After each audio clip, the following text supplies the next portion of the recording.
Boa tarde a todos. Começamos agora a sessão do Índice Mackenzie de Liberdade Econômica. Eu gostaria de agradecer a presença de todos aqui neste evento e até agora, já na última parte, na última leva do nosso evento de 2 dias, e dizer da satisfação pelo que eu tenho presenciado, das participações nas sessões paralelas, dos trabalhos apresentados, nas participações e perguntas durante as palestras. Então, esse é um momento muito importante. Professor Ulisses, está com o áudio funcionando? Opa, tudo bem aqui. Perfeito. Professor Ulisses, coautor aqui do Mackenzie Liberdade Econômica.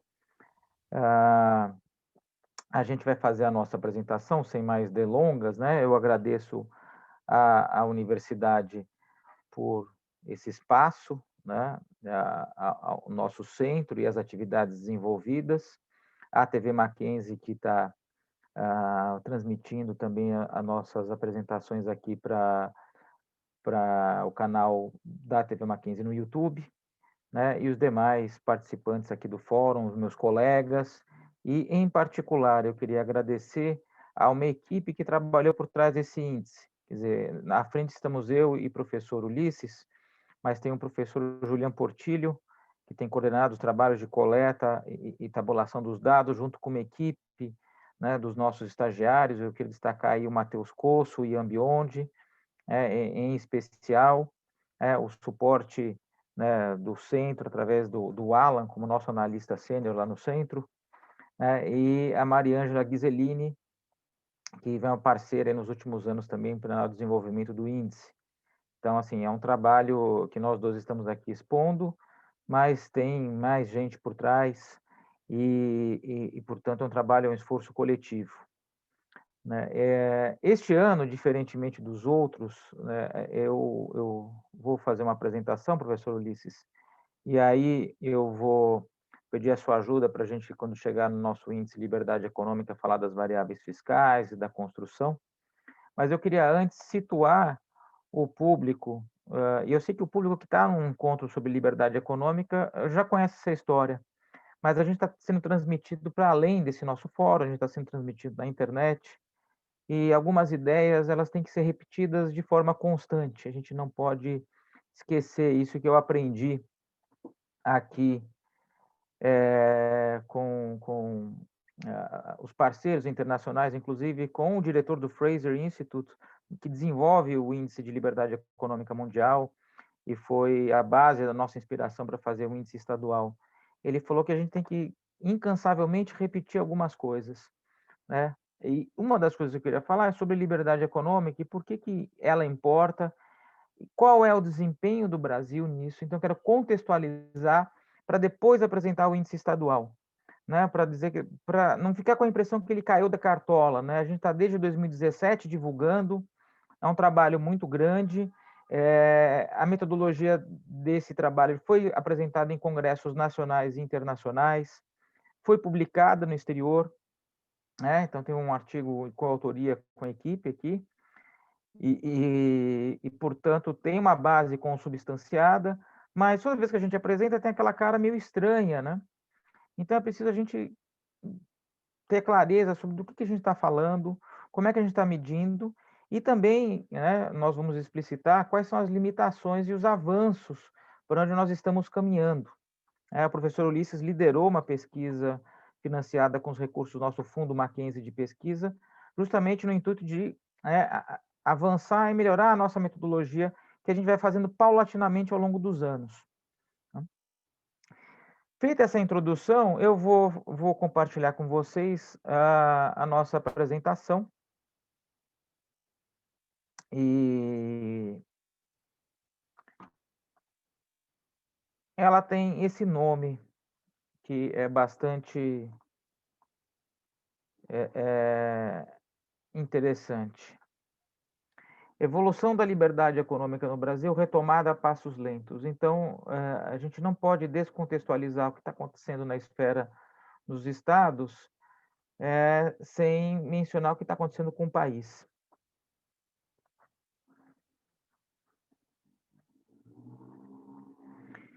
Acho que a coisa mais importante para a gente discutir liberdade econômica é que liberdade econômica tem a ver com o sentimento que, e, aliás, é uma coisa que está sendo muito discutida hoje, seja na área dos direitos humanos, seja na área das liberdades individuais, que é a ideia das pessoas se sentirem donas de si própria, com o direito de fazerem as suas escolhas.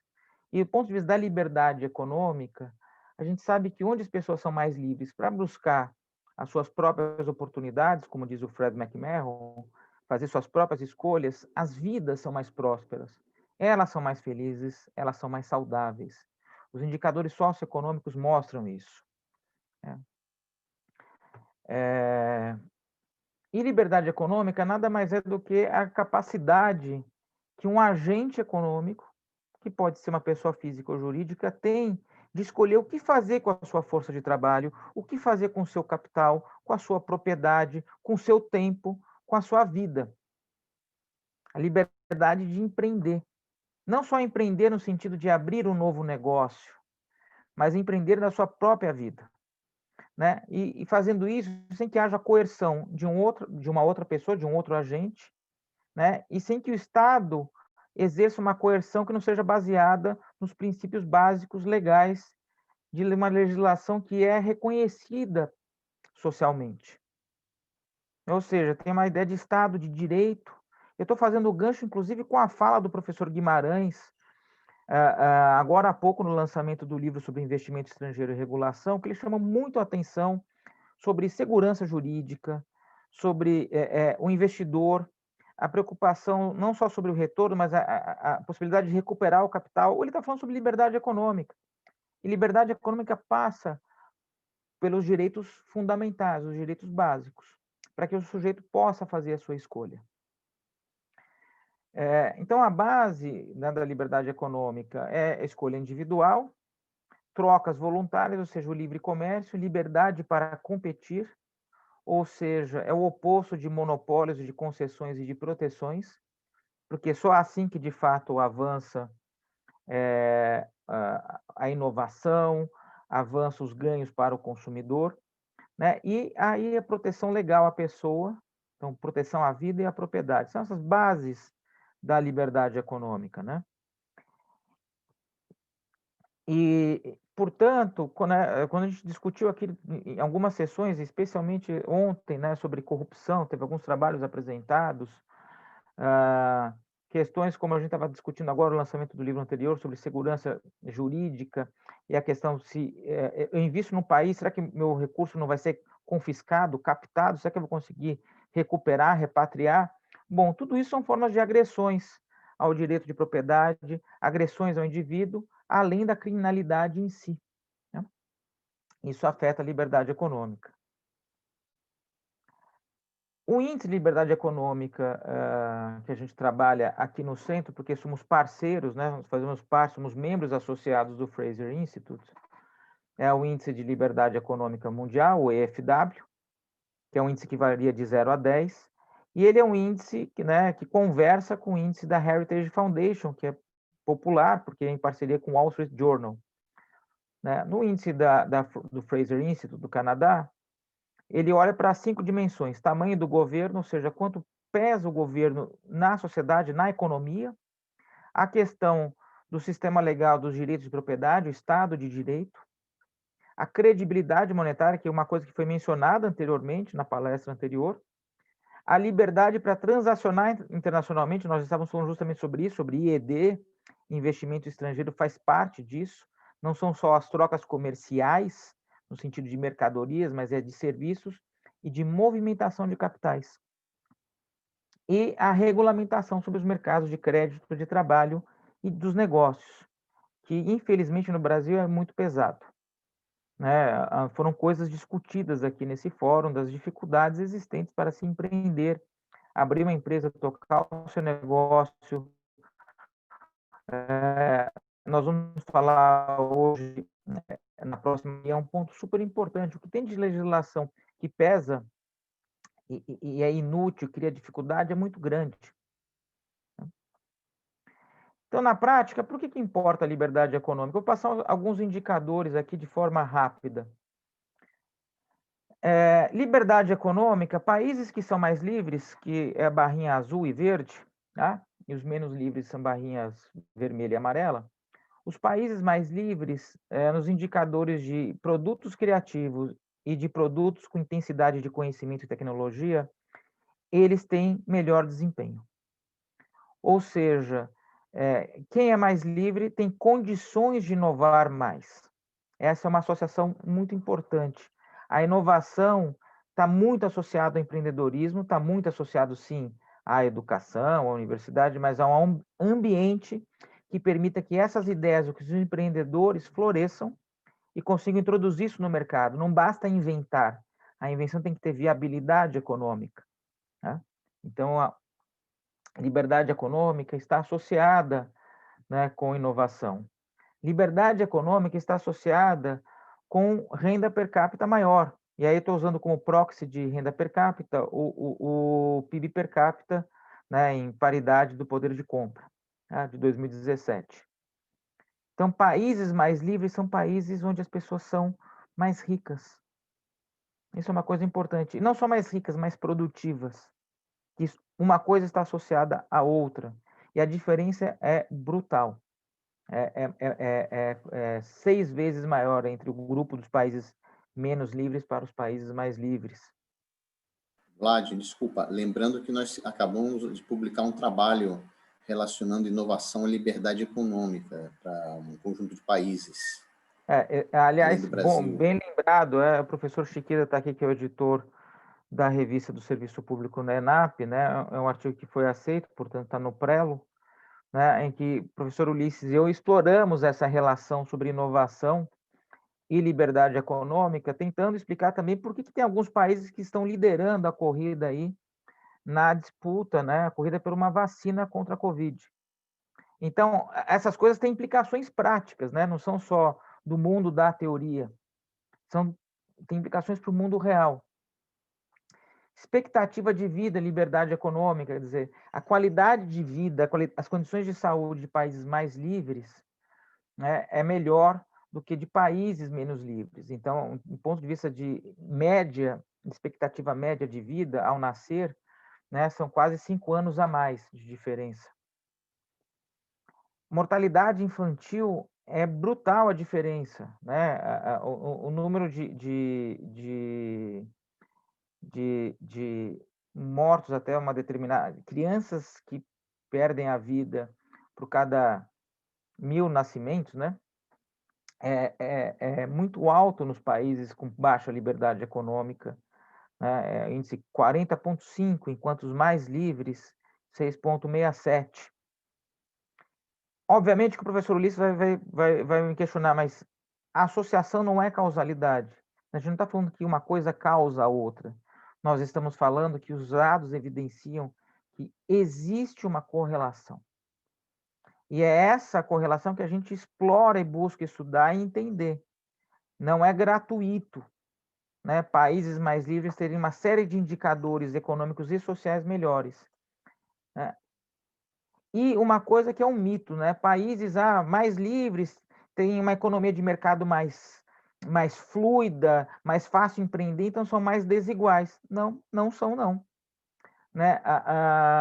Os 10% mais pobres detêm praticamente a mesma coisa, não importa se o país é mais livre do ponto de vista econômico ou não. Ou seja, a questão da desigualdade, o quanto os 10% mais pobres detêm da renda, não faz muita diferença. Aliás, né, assim, 2 ponto alguma coisa. Só que é até interessante notar que até nos mais livres é um pouquinho maior, né? Então, não tem uma relação clara, uma associação clara entre ter maior liberdade econômica e o país ser desigual. Então, isso é uma coisa muito importante, porque é um mito que se constrói, né? Ao contrário, perdão, porque o empreendedorismo ele pode ser inclusivo do ponto de vista social, se a gente pensar no microempreendedor. E isso que o professor Luiz está falando é super importante, porque quando a gente fala no nosso centro que a gente tem uma preocupação com liberdade econômica para melhorar e pensar um Brasil melhor, é pensar um Brasil que reduza a sua pobreza, que é um que é o grande câncer do país. A pobreza, ela é multidimensional, a gente precisa reduzir essa pobreza. E a inclusão produtiva, ou seja, por meio do trabalho, do empreendedorismo, né, é uma das formas de superar a pobreza. Para tanto, é necessário um ambiente que favoreça, que tenha condições para que se possa empreender, para que se possa trabalhar, né? Só para ter uma ideia, né, sobre a renda anual dos 10% mais pobres, quer dizer, os 10% mais pobres dos países mais livres têm como uma renda per capita média $10.000, enquanto os países menos livres, $1.500. Essa é uma diferença anual, né? Então, uma diferença muito grande. Então, é muito melhor ser pobre num país com maior liberdade econômica do que ser pobre num país com menor liberdade econômica. São alguns daqueles mitos, né? Um país com maior intervenção estatal, com planejamento central, né? A população vive melhor. Será? Os dados não corroboram isso. E uma coisa que se coloca, né? E é uma discussão super importante que o Fraser Institute já incorporou nos seus últimos relatórios, que é a desigualdade de gênero. Os países mais livres, onde a economia é mais fluida, onde você tem Estado de Direito, a desigualdade de gênero, ou seja, a desigualdade de remuneração para cargos, mesmo tipo de cargo entre homens e mulheres, ela é menor nos países mais livres. Os países com menor liberdade econômica, muito pelo contrário, há uma maior desigualdade de gênero. Bom, e como é que o Brasil está em relação ao mundo, já que a gente fez essa exposição conceitual inicial? O Brasil é um país que está no terceiro quartil de liberdade econômica, ou seja, ele não está no grupo dos mais livres, ele está mais próximo dos de menor liberdade econômica. A gente está além da posição número 100. Né? As nossas companhias não são tão boas assim no mundo. Né? Vale dizer que a nossa origem, que é a matriz ibérica, Portugal está no segundo quartil, Espanha está no primeiro quartil, e uma coisa que há um mito, né? Os países nórdicos, a Dinamarca, a Finlândia, a Suécia, esses países que têm um estado de proteção e um estado de bem-estar social, né, devem ser países onde a economia é dirigida. Muito pelo contrário, a escolha da sociedade por maior benefício social e tem um preço, porque tributariamente custa mais caro, não significa que o ambiente de negócios é ruim. Pelo contrário, o ambiente de negócios desses países, vocês podem ver que eles estão ou no grupo de países com maior liberdade econômica ou no segundo quartil, que é um outro mito que se desfaz também. Então, é uma discussão de liberdade econômica, ela é muito mesmo uma discussão de coloração ideológica, muito mais de resultados práticos e empíricos, para falarmos mesmo sobre desenvolvimento econômico.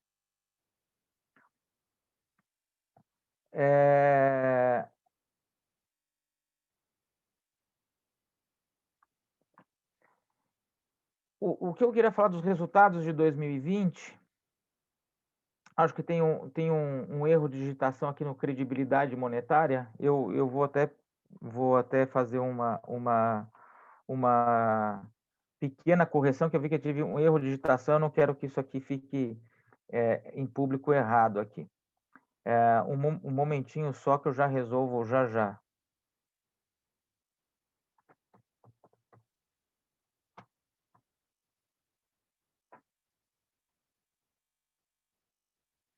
Muito obrigado. Peço desculpas à audiência, mas eu não podia deixar passar isso daqui para não comprometer o entendimento do que eu estou falando.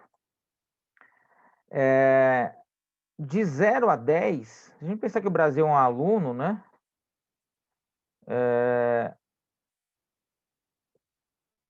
Aliás, 2 erros de digitação. Peço desculpa, gente, isso aqui faz parte da vida de quem escreve muito. Às vezes a revisão, o olho da gente não pega. Voltando aqui a compartilhar a tela. De 0 a 10, o Brasil é um país medíocre. Né? A gente só consegue ter notas boas, né? Na verdade, a nossa melhor nota em credibilidade monetária é muito fruto do Plano Real. E por pouco a gente não perde isso nos últimos anos, principalmente nos idos aí 2013, 14 e 15. Tamanho de governo, a gente pouco melhorou, a gente medíocre nessa nota. A qualidade dos direitos de propriedade, sistema jurídico, Estado de Direito, que estava sendo falado anteriormente no painel anterior, nós pioramos. Liberdade para negociar internacionalmente, não tivemos nenhuma evolução, estamos aí numa medíocre 6,8. E nossa regulação de crédito, trabalho e negócio subiu um pouquinho, mas sequer a gente chega a nota 5. Se fôssemos um aluno, nós teríamos sido reprovados.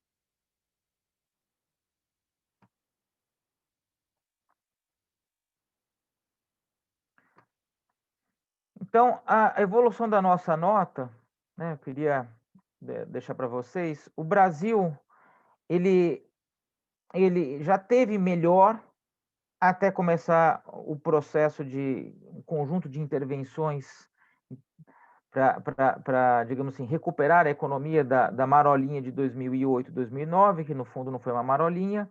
Isso gerou um custo para a gente, nossa liberdade econômica caiu. O pior momento foi em 2015. E a nota começou a melhorar, mas melhorou agora a passos lentos. A gente melhorou de 15 para 16, e foi crescendo devagarzinho até 2018. Lembrando que esses dados são do último relatório do Fraser, de 2020, mas os dados têm uma defasagem sempre de 2 anos, que é o tempo para disseminação de todas as informações oficialmente para todos os países. Posição do Brasil no ranking. O Brasil já teve melhor. O Brasil, por exemplo, em 2002, já teve posição 78 no ranking, né?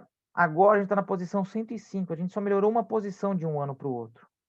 Chegamos a bater a posição 121, mas veja, de 162 países, ou jurisdições, a gente está mais próximo do final. Então está muito distante.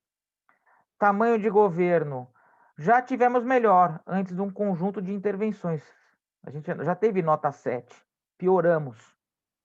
E estamos estagnados até 2018. Deu uma leve recuperada, estamos numa estagnação. Sistema legal, credibilidade legal, direito de propriedade, Estado de Direito, é muito ruim e está em queda desde 2012. Credibilidade monetária, nosso melhor desempenho, mas olha lá como a gente deu uma patinada em 2015. Mas retomamos aí, e a credibilidade do Banco Central, coisa que também falou, credibilidade do dinheiro não perder seu poder de compra.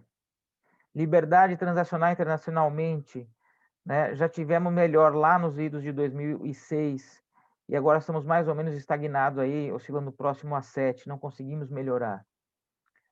E a regulamentação de negócio, que é a nossa pior nota, né? Já estivemos pior, em 2016 foi o nosso ponto mais baixo. Estamos melhorando, mas melhorando muito pouco, muito devagar ainda. E esse contexto todo é para dizer o que acontece quando a gente olha para dentro do Brasil, quando a gente vai falar sobre liberdade econômica dos estados. A gente tem que entender que o indicador que a gente calcula é para tentar diferenciar dentro da unidade da federação esse ambiente local de negócios, o ambiente estadual de negócios, onde o governo pesa mais para interferir na atividade empreendedora, no mercado de trabalho, e onde ele pesa menos. É isso que está sendo medido no índice. O índice não está medindo potencial de mercado, público consumidor, PIB per capita. Nós estamos olhando simplesmente num país onde a liberdade econômica é baixa, como vocês viram. Como é que essa liberdade econômica baixa ela se distribui entre seus entes federativos? Não é homogêneo. Então, o nosso indicador é um indicador sintético, inspirado no índice do Fraser. Existe uma versão dele estadual que é calculado para os estados, os países da América do Norte, então México, Estados Unidos e Canadá, e temos aqui, né, calculado para o Brasil. A ideia é estimular uma discussão também sobre liberdade econômica, mas não só na esfera federal. É uma discussão, né, que se coloca na esfera estadual também. Então, por exemplo, uma discussão que ontem nós fizemos aqui no painel. Tem uma lei, né, declaração, né, uma lei federal que é chamada Declaração da Liberdade Econômica. Só que ela dá os princípios gerais e trata sobre a esfera federal. Ela precisa ter sua contrapartida local, ou seja, legislação estadual e municipal. Inclusive, ontem o deputado Ricardo Melão contou o que aconteceu com o Estatuto do Empreendedor, que era a nossa versão estadual da Lei de Liberdade Econômica, foi vetada pelo governador. Então, essa discussão que a gente faz aqui é uma discussão justamente para estimular, né, uma competição saudável dos estados, não por quem dá mais isenção fiscal, mas quem tem o melhor ambiente de negócios. O índice é calculado com 3 áreas: gasto público, né? Então a gente olha o tamanho do governo do ponto de vista do gasto público. A área 2 é tributação, quanto pesa os impostos na renda. Então, quanto pesa o gasto público na renda na área 1, área 2, a tributação, e a área 3, o mercado de trabalho. Como é que é o mercado de trabalho estadual? Quão fluido ele é? E o índice é uma média ponderada dessas 3 áreas. Cada uma dessas áreas tem seus subcomponentes, mas ele é uma forma simples. Por que é uma média que cada um ganha 1/3? Porque nós não estamos atribuindo o que é mais importante. Todos são considerados igualmente importantes, essas 3 dimensões.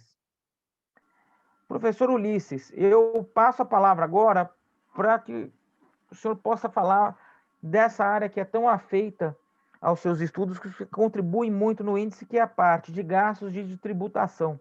Passo a palavra, Ok, por professor, gentileza. obrigado. Eu queria aproveitar para dizer o seguinte, para explicar ao público em geral, principalmente para aqueles que não estão familiarizados com a metodologia do nosso índice, que nós temos só 3 dimensões, enquanto o professor Vladimir mostrou várias outras para o índice nacional, porque o Brasil é um país muito, vamos falar assim, federalizado, ou seja, toda a parte de regulação é federal. Então, a diferença de Estados Unidos, Canadá, em que eu tenho diferentes legislações de acordo com os estados e também com os municípios. Então, aqui nós ficamos com 3 áreas de todas aquelas por conta disso, porque as demais áreas realmente pertencem à esfera federal. Não haveria diferença entre os estados. Na área 1, a gente avalia a parte de gasto público. Então, qual é a ideia? A ideia é avaliar a presença do governo, o tamanho do governo relativo dentro do território. Então, nós não só tomamos os dados dos governos estaduais, em termos de gasto, de despesas, que eu já vou descrever, como também nós consideramos a soma dos municípios pertencentes àquele estado, porque o que importa é a região, vamos dizer assim, é aquela área geográfica, né?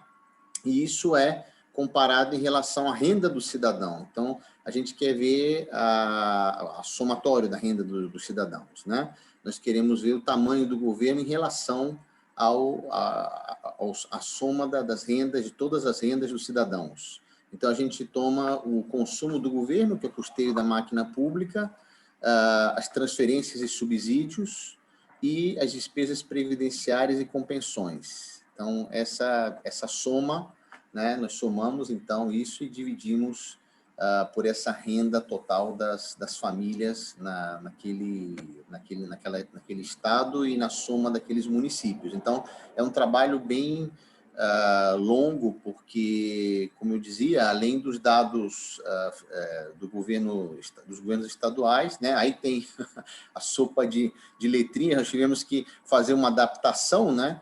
E aí fica, para quem quiser depois dar uma olhada com mais detalhe, fica aquilo que outro colega diz, né, que o governo brasileiro é uma folha de pagamentos, né, porque realmente tem uma quantidade de transferências, subsídios, é realmente impressionante que isso se dá não só na esfera federal, mas na esfera estadual e municipal. Então, por isso, a gente teve que adaptar uma fórmula para os estados e para os municípios, enfim, e que considera, naturalmente, a gente está considerando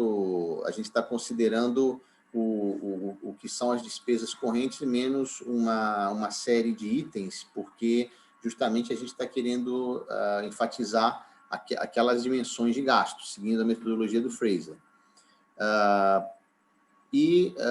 O componente 1B, né, o componente 1A, então, é o consumo, vamos dizer assim, grosso modo, é o consumo do governo, é o custeio. O componente 1B são transferências e subsídios como proporção da renda, aí sim que aparece transferência para tudo que é lado, auxílio, fardamento, auxílio alimentação.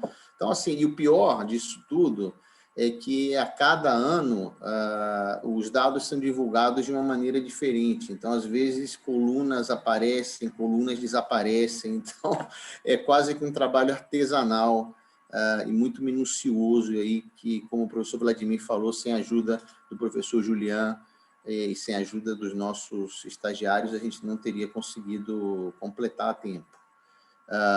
Então, tudo isso medido estados, municípios, assim como também o componente 1C, que é seguro-desemprego e pensões como proporção da renda, tudo como proporção da renda e também na esfera estadual e a soma dos municípios de cada estado. Então, essa, como o professor Vladimir falou, é o tamanho do governo em relação aos indivíduos do ponto de vista do gasto. Essa é a área 1. A área 2, a tributação. Então, basicamente, são impostos sobre a renda, o primeiro item, né? Pessoa física, pessoa jurídica, impostos sobre a propriedade e transferências de patrimônio, né? Aí tem vários também, e tributos indiretos, como produção e consumo de mercadorias e serviços, que é a maior base de arrecadação no Brasil, como todos sabemos. Tá? Então, é a mesma ideia, qual é o peso da tributação calculado como proporção da renda estadual? E com a mesma ideia, somando os dados dos governos estaduais e da soma dos municípios pertencentes a cada estado, tá certo? E aí, então, tem a fórmula, né, vamos dizer, componente 2A, imposto de renda e contribuições sociais como proporção da renda, né? Então, tem imposto sobre rendimentos do trabalho, do capital, sobre remessas, enfim, a gente tenta ver tudo que é imposto e as contribuições, né, que também são várias. Aí entra também uma interface com o governo federal, porque existem impostos que são retidos, né, que pertenceriam ao governo federal, mas que são retidos naquela região e, por isso, são considerados. Então, né, como dizia o Tom Jobim, o Brasil não é para principiantes, né? Então, a gente realmente teve que fazer um trabalho de adaptação, né, professor Vladimir? E o pior é explicar isso para os estrangeiros, né? Como é que funciona aqui o nosso arranjo fiscal. Talvez parece que o sistema tributário da Itália consegue ser mais complicado, mas o nosso é bem especial, sim. Eu ia falar que nossas experiências, quando a gente chega para explicar isso no exterior, eles olham para os nossos slides e falam, não, pode pular aí que a gente não vai entender nada. A gente acredita que vocês fizeram certo porque é tanta coisa. E é justamente isso, porque é complicado, tem uma complexidade, né? É uma discussão hoje da reforma tributária, não é só carga tributária, é complexidade. Exatamente, e a questão é que a gente pode ver que, no final das contas, existe um conflito, inclusive, entre os entes federativos, né? Eu acho que é um dos principais obstáculos a que se faça uma reforma tributária, como diz o nome, né? Vamos dizer. Mas, enfim, isso seria uma conversa para uma outra ocasião, né? E o componente 2C, para não alongar, imposto sobre a propriedade e outros como proporção da renda, e também aí tem uma parte que fica na região, nos estados, né, que pertenceria ao governo federal, a parte que cabe aos estados e a parte que caberia aos municípios. E, finalmente, o componente 2D, que é o imposto sobre consumo como proporção da renda. Então, aqui aparece uma parte também do governo federal, que fica que de alguma forma é cobrada no território, e principalmente o ICMS e o ISS dos municípios, e no caso aí do Distrito Federal, também considerado como um estado da federação. Então, também, só para terminar, a ideia também é ver o tamanho, perdão, do governo pelo lado da tributação. Então, na verdade, quanto maior for a proporção de gasto e tributação em relação à renda total dos indivíduos, menor seria o grau de liberdade econômica de acordo com essas áreas. Ok? Seria isso. Obrigado. Bom, a área 3 mede a questão da regulamentação sobre o mercado de trabalho de 3 formas. Uma é a questão da legislação sobre salário mínimo, tanto a legislação nacional como a legislação estadual, que difere da nacional. Os estados do sul do Brasil, São Paulo e Rio de Janeiro, têm legislação própria de salário mínimo. Tá? E a gente sabe que não necessariamente o que é o salário mínimo estabelecido legalmente reflete as condições econômicas de produtividade do Estado. O segundo componente que a gente olha é o emprego no setor público nas 3 esferas, né? Administração, 3 esferas, ou seja, naquela unidade geográfica, qual é o total de empregos nos municípios, no Estado, e emprego do governo federal, seja na administração direta e indireta, quanto é que esse emprego pesa em relação ao emprego total, formal e informal, ocupação total. No fundo, a gente quer dizer o seguinte, situações, unidades da federação, onde o governo, como é o caso do Distrito Federal, é o maior empregador, significa que tem pouco espaço para o setor privado, é o Estado que vive girando em função de concurso público. Aí vem a pergunta, por que isso é ruim? Porque, vamos lá, o governo, ele gira em função de tributar, de obter a sua renda em função da atividade do setor privado, do trabalhador, do empreendedor, né, das empresas.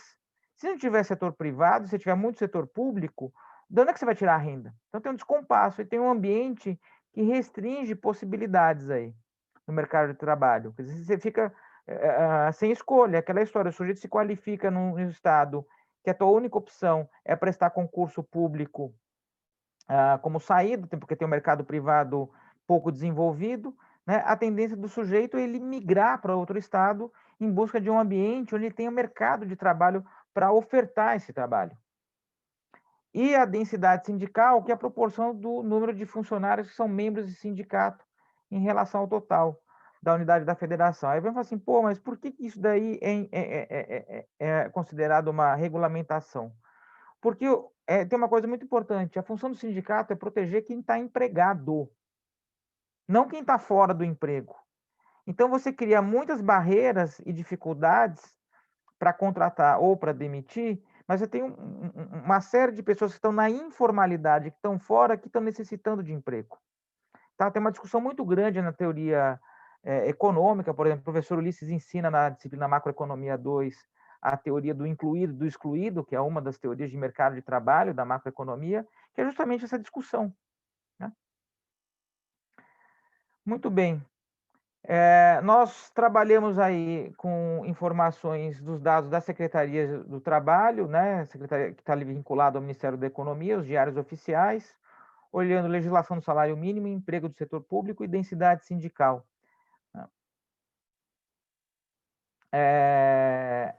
Só uma coisa, essa densidade sindical, muito provavelmente, a tendência dela, como os dados estão referidos a 2020, mais a referência de 2018, né, principalmente pela parte fiscal, a tendência é cair, né, por conta da reforma trabalhista do Temer, reforma trabalhista, que reduziu que estabeleceu a filiação voluntária aos sindicatos, né? Aí faz uma grande diferença, né? E o ano que vem a gente vai conseguir captar isso, né, professor Ulisses?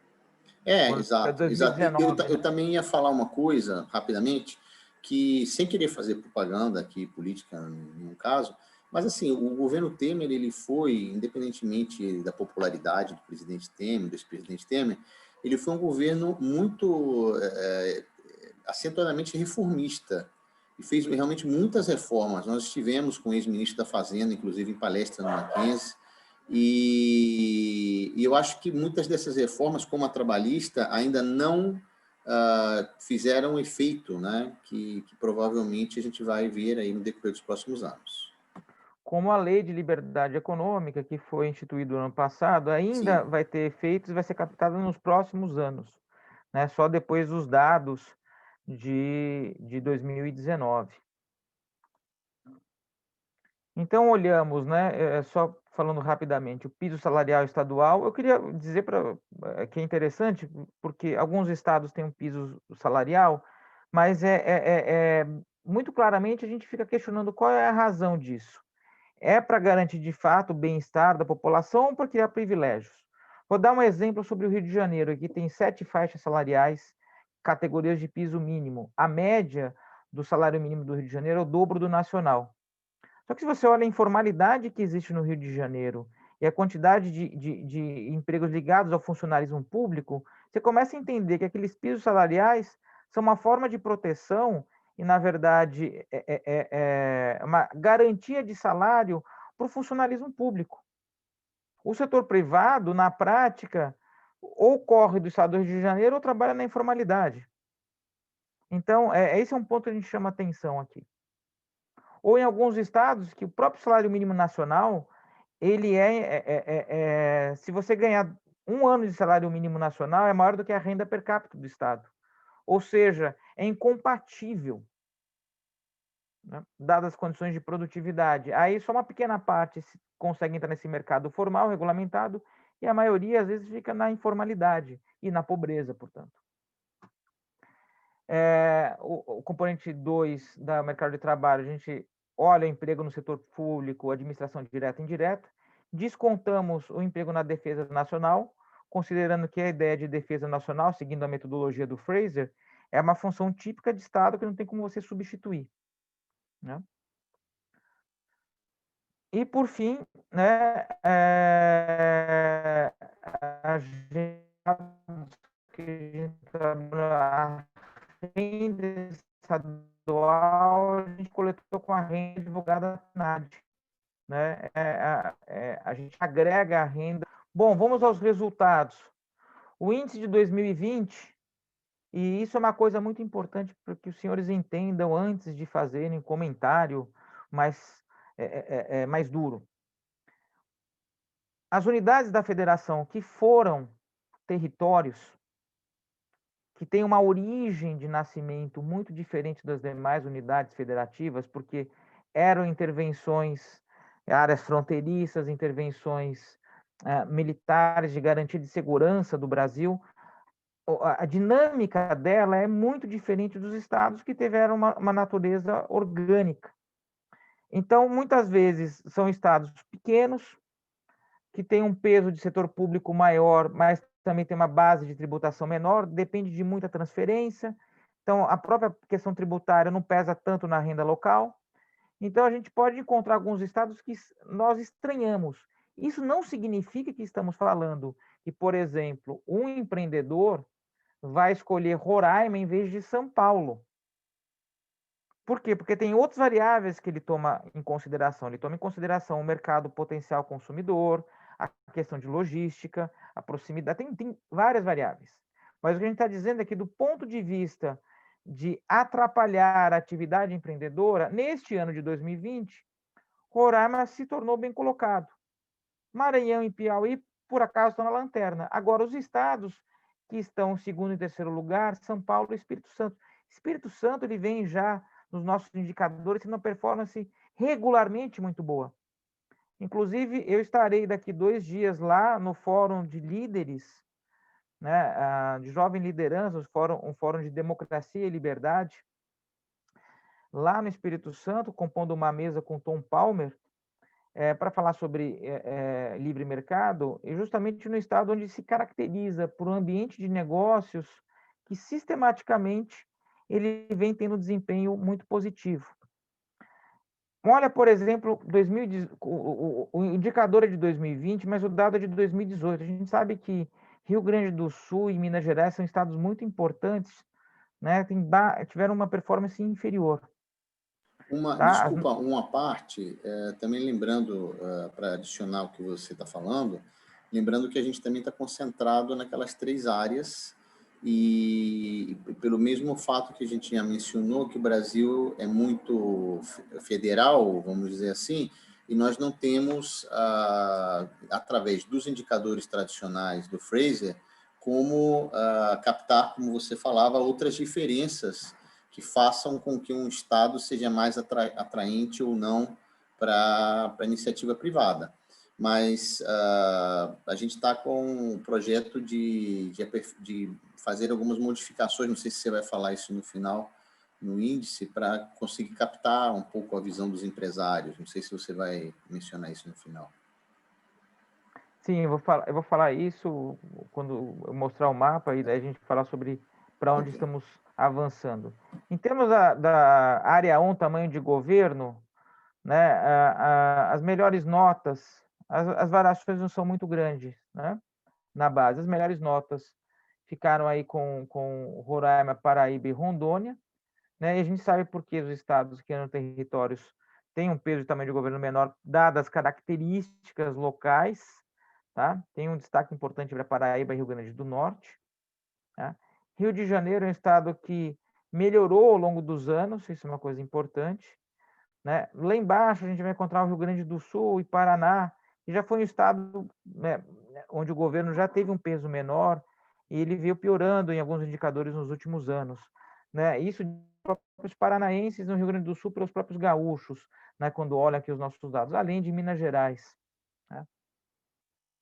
Na área de tributação, né, estados que têm menor condições de bases tributáveis e formalidade, depende de transferências, acabam tendo um peso menor de tributação, e a gente pode ver que aqui do meio para o final tem os estados que de fato têm maior atividade econômica, onde concentra, então, a base tributária, né, e aí pesa, não, é inegável isso, né? Eu participei de uma audiência pública o ano passado na Assembleia Legislativa do Mato Grosso, no lançamento da Frente Parlamentar, né, de Livre Mercado, e um dos pontos importantes é isso, né? O Mato Grosso foi se tornando, ao longo do tempo, um estado que foi crescendo do ponto de vista de tributação, de ficar mais caro, né? Isso dito pelos próprios mato-grossenses, e os dados refletem isso, né? Mercado de trabalho, os estados que têm maiores condições, de ponto de vista de mercado, menos atravancado, mais livre, mais fluido, Goiás, São Paulo e Mato Grosso. Então, veja, tem, né, Mato Grosso performou ruim no indicador anterior, mas nesse mercado de trabalho ele tem uma performance melhor, assim como Mato Grosso do Sul. Espírito Santo, novamente, entra no destaque aí dos primeiros. E lá embaixo, onde é que pega? Maranhão, Piauí, Amapá, Paraíba.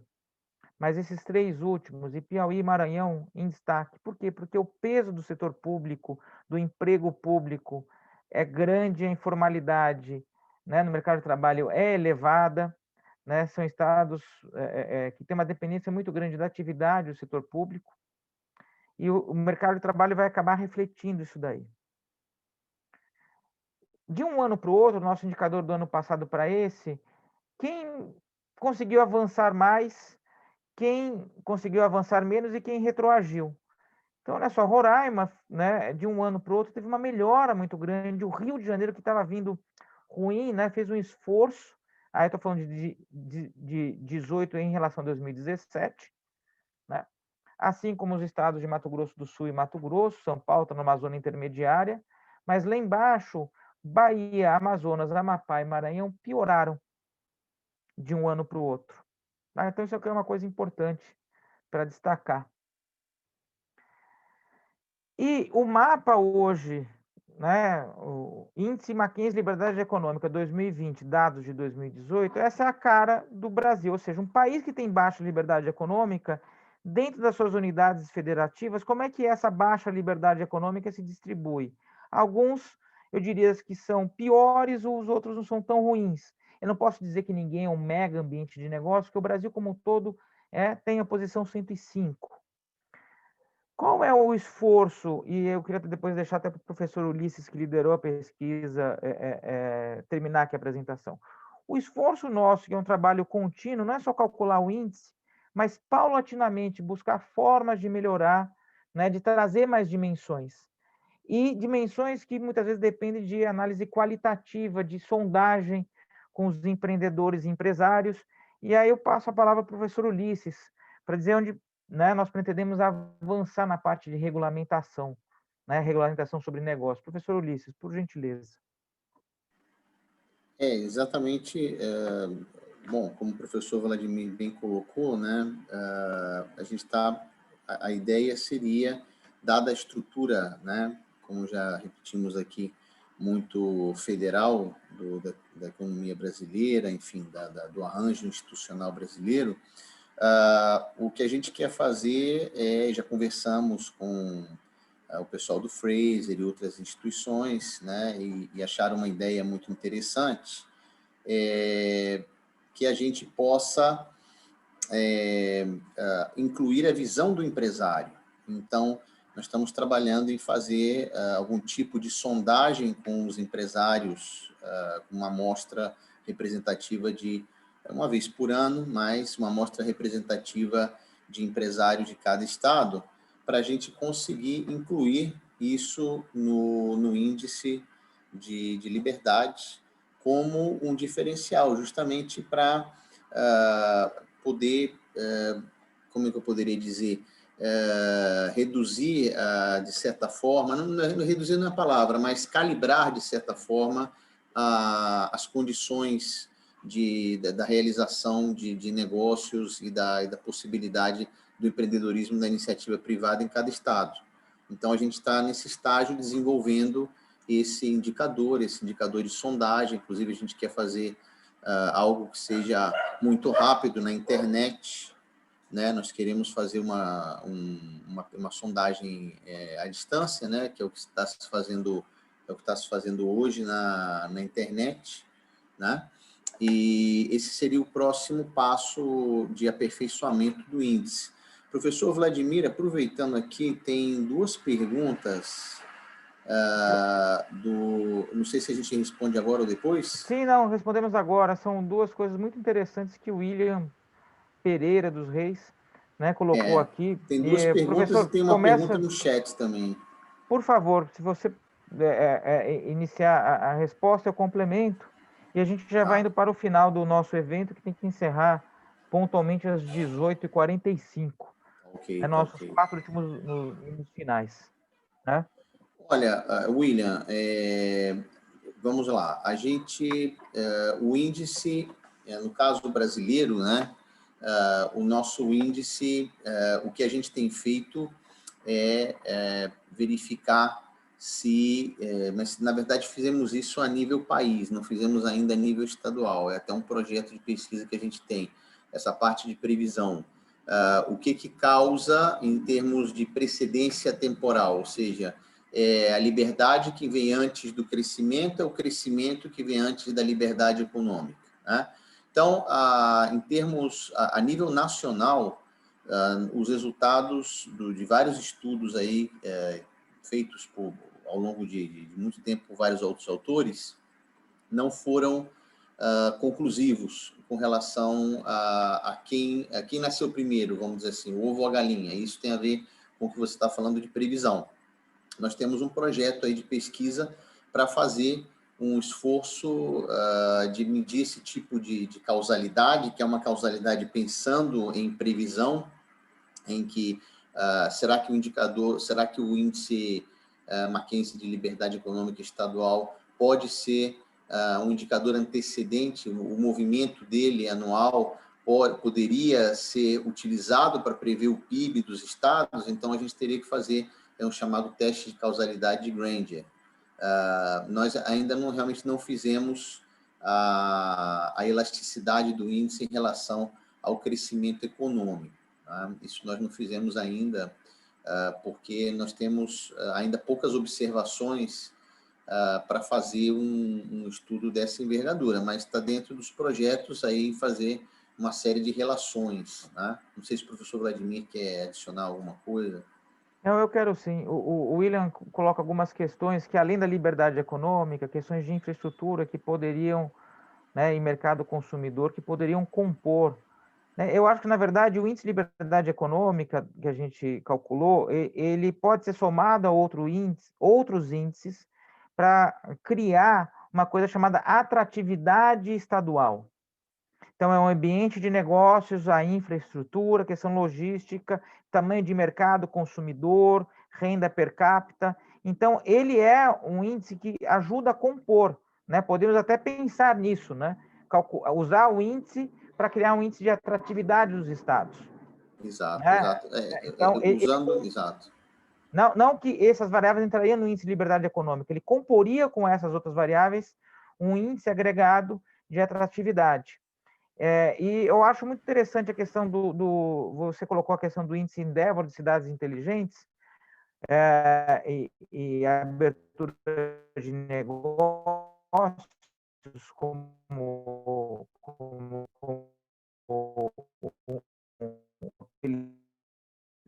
da sondagem dos empresários para informações sobre ambiente de regulamentação. A gente só fala de mercado de trabalho, a gente precisa trazer mais regulamentação sobre o negócio. Então, é uma ótima sugestão, eu agradeço. E eu também agradeço ao professor Cláudio Chiquida, que é um entusiasta do nosso trabalho. E, professor Cláudio, alguns estados têm uma regularidade de mau desempenho, e eu acho que faz sentido para a gente começar a pensar em medidas de política pública para gerar um ambiente de governança para o mercado. Porque nos últimos anos, eu vou dar um exemplo importante, que a gente tem uma relação muito próxima por conta até do deputado Jerônimo Gergen, que é o estado do Rio Grande do Sul, que é um estado que tem uma natureza empreendedora, um agro forte, indústria forte, mas que, de fato, ele veio perdendo liberdade econômica e seria um estado muito interessante fazer experimento. Ou agora Minas Gerais, no atual governo, né, do Zema, né, a despeito aqui não é uma questão partidária nem crítica pessoal, mas a despeito, né, de todo o debate político, pode ser um bom momento para tal, porque Minas é um estado muito importante e que, de fato, ele foi tendo dilapidada a liberdade econômica, né, por vários anos, né?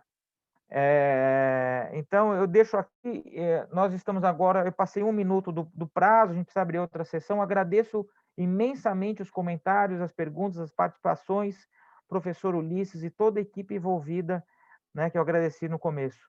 Muito obrigado a todos, foi um prazer, né, e convido os senhores para entrar no próximo painel que conversa com o nosso, que é justamente sobre desoneração regulatória.